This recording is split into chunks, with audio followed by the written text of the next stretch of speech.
स्वामीभक्त हो, विश्वामध्ये प्रत्येक जण जो आहे तो प्रपंच करत असतो. मात्र आपण काय करावं?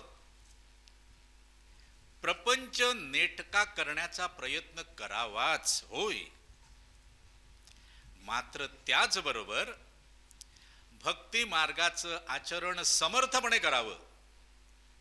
समर्थपणे म्हणजे काय होतं की प्रपंचही उत्तम होतो आणि परमार्थही घडतो. आपल्याला सांगतो, एक जीव असा केवळ प्रपंच, भक्ती वगैरे मला काही नको, मला देवधर्म काही नको, अरे देव दिसतच नाही तर मी त्याची काय भक्ती करणार, मी केवळ प्रपंच करणार, असं म्हणणारा जीव त्याने प्रपंचाच्या महासागरामध्ये आपली नौका सोडली. तो नौकेत बसलाय आणि प्रपंचाचा महासागर म्हणजे त्यामध्ये निरंतरपणे लाटमारा चालू असतो, निरंतर लाटा उसळत असतात. हा होडीत बसलाय, नौकेमध्ये बसलाय, वल्ल मारतोय, या बाजूचं वल्ल मारतोय, होडी त्या बाजूला जाते, म्हणून त्या बाजूचं वल्ल मारतोय, होडी या बाजूला जाते. अरे असं काय होतंय? मी वल्ल मारतोय, होडी पुढे जाण्याच्या ऐवजी कधी या बाजूला जाते, कधी या बाजूला जाते. म्हणून त्याला काय वाटलं की आपण सुकाणू धरावं, म्हणजे होडीला मार्ग मिळेल. म्हणून तो सुकाणू धरून बसला. आता सुकाणू धरून बसल्यानंतर होडी जाणार कशी पुढे? कारण वल्ल कोणीच मारत नाही. मेटाकुटीला आला. शेवटी त्याने काय केलं, त्या नौकेचं शीड सोडलं, शीड त्याने बांधलंय आणि सुकाणू धरलंय. आता होडी पुढे चालली आहे, लाटा येत आहेत. आता त्याला वाटलं की अरे झालं, आता माझी नौका पहिलं तरी लागणार. पण एवढ्यात काय झालं, त्या महासागरामध्ये प्रचंड मोठा भवरा निर्माण झाला.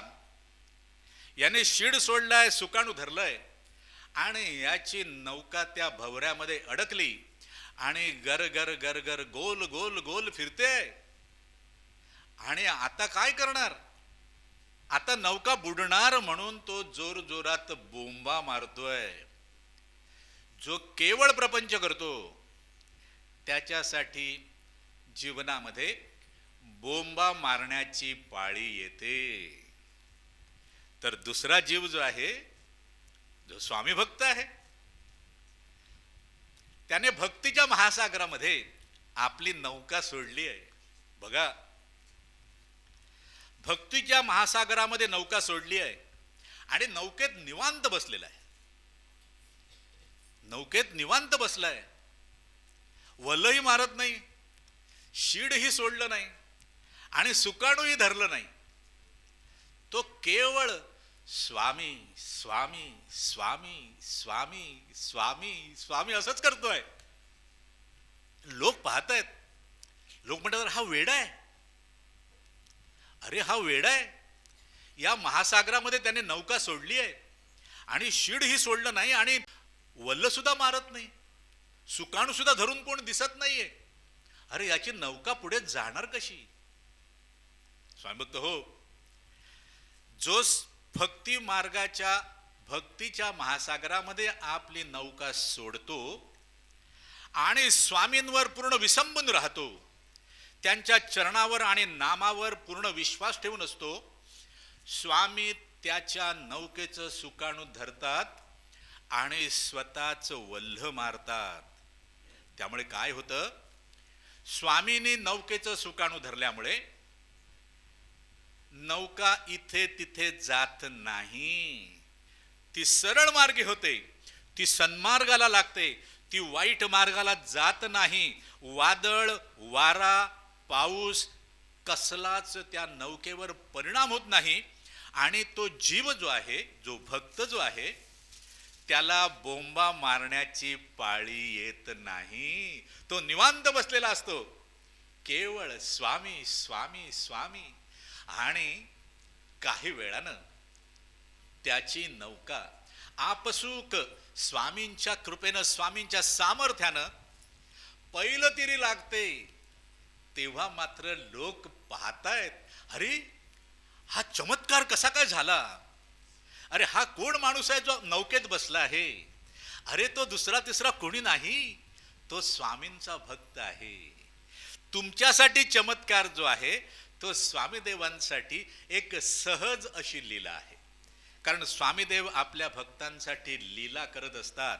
आणि म्हणून आपण प्रपंच करत असताना देखील भक्तीच्या मार्गाचं आचरण करावं, स्वामी नाम घ्यावं, स्वामी चरण धरावे. आपली प्रपंचाची नौका देखील स्वामी निश्चितपणे पार करतील. आपली नौका बुडू देणार नाहीत. भवरा किती जरी मोठा असला तरी आपली नौका गोल गोल फिरणार नाही, ती सरळ धोपट मार्गाने जाईल. कारण आपल्या नौकेचं सुकाणू स्वामीदेवांच्या हातात आहे. म्हणून निश्चिंत रहा, चिंता करू नका. स्वामी भक्त हो, चिंतन करा, स्वामी नामाचं चिंतन करा, स्वामी स्वरूपाचं चिंतन करा, स्वामी चरणाचं चिंतन करा. आपली नौका निश्चितपणे पैलतीरी लागेल. मात्र एक गोष्ट अत्यंत महत्वाची आहे, स्वामीदेव आपल्या भक्तांशी निरंतरपणे संवाद साधून असतात. त्यामुळे स्वामींची आज्ञा झाली तर स्वामींच्या आज्ञेची अवहेलना करायची नाही, स्वामींच्या आज्ञेचं उल्लंघन करायचं नाही. मग आपल्या समोर कठीण परिस्थिती निर्माण होते, बुडण्याची परिस्थिती निर्माण होते.